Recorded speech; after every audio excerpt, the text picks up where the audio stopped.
اپنی تیز آنکھ سے، اپنی قلب کی آنکھ سے دیکھیں، حقیقت کو جانیں، اور پھر اپنی سوچ کو نیام کر لیں کہ جس میں سے کسی بھی وقت آپ تلوار نکال کر غلط رستے کی، غلط سوچ کی کا خاتمہ کر سکتے ہیں۔ جو پرسیپشن آپ کے اوپر کریٹ کی جا رہی ہیں، ہاتھ میں آپ کے قرآن ہے، نظر آپ کی تیز ہے، دجل آپ کو نظر آتا ہے تو آپ تلوار نکالتے ہیں اور اس دجل کو کاٹ دیتے ہیں، اور صرف وہ کرتے ہیں جو درست ہے۔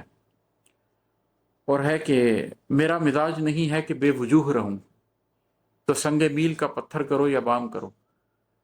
یہ تو میں اپنے بارے میں کہہ رہا ہوں کہ میرا یہ مزاج نہیں ہے کہ میں بے وجہ زندگی گزاروں، زندگی بے مقصد گزاروں۔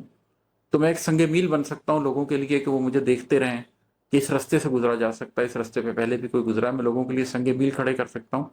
یا مجھے بام کرو کہ میں کسی گھر کی دہلیز کے اوپر کھڑا ہو سکتا ہوں، رستہ بتا سکتا ہوں کہ اس گھر کو کیسے دجال سے بچایا جا سکتا ہے، کیسے اپنے گھر کو اس زمانے میں بھی صاف رکھا جا سکتا ہے۔ تو ان دو مقاصد کے لیے میری ذات استعمال کی جا سکتی ہے۔ اگر کسی شخص کو ضرورت ہو تو میں حاضر ہوں۔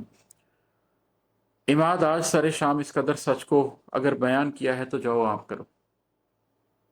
سر شام کی غزل لکھی تھی، اس قدر سچ کو بیان کیا تھا، اور ساتھ میں یہ بھی کہا تھا کہ اب اس کو بیان کیا ہے تو عام کرو۔